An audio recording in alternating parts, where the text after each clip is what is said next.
Guys, Lost Ark just is not it. And looking at the past with the disaster of New World, it's easy to see that Lost Ark would have had the same fate.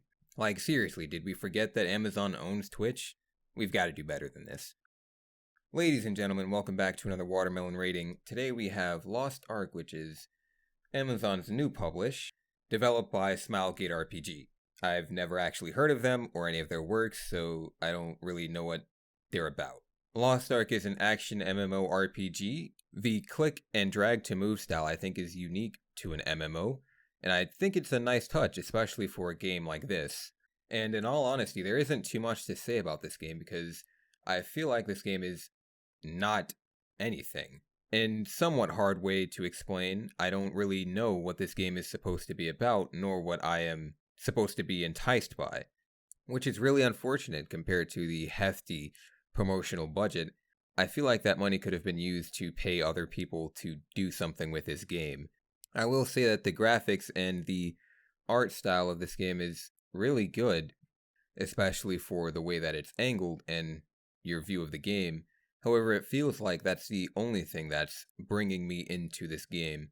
The story is extremely bland, and all the quests seem to have the same idea, like go here, interact with this person, kill 5 of these things, and that's it. The only time the story is unique is when you get to a new area and you're just talking to a bunch of people for a while. But even then, with all the areas, it's more or less the same thing.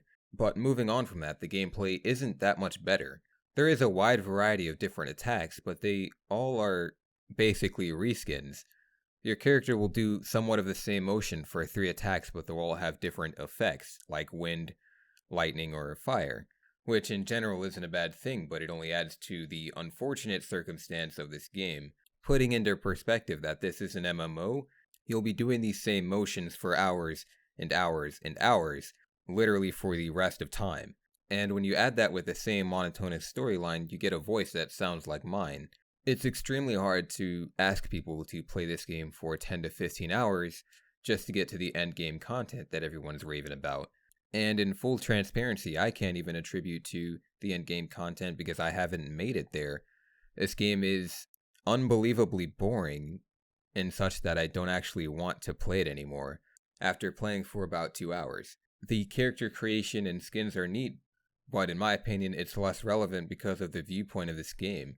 With this angle, I won't be looking at what kind of skirt my character is wearing, because I'll be looking at her shoulders for most of the gameplay.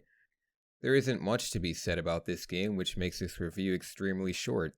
In conclusion, there's a lot of things wrong with this game that I feel like could have gone a lot smoother and a lot more polished. Amazon laid down the hefty promotional budget for a game that really didn't need it. Every streamer and their favorite follower was on this game's hype train, literally because Twitch had drops for it. And on top of that, they did a delayed release for free to play just so that people could pay $15 to get it early. Though I don't think I'd recommend not playing this game. Just because it's free to play, maybe you could give it a shot and see if maybe, just maybe, I'm missing something, but I highly doubt that.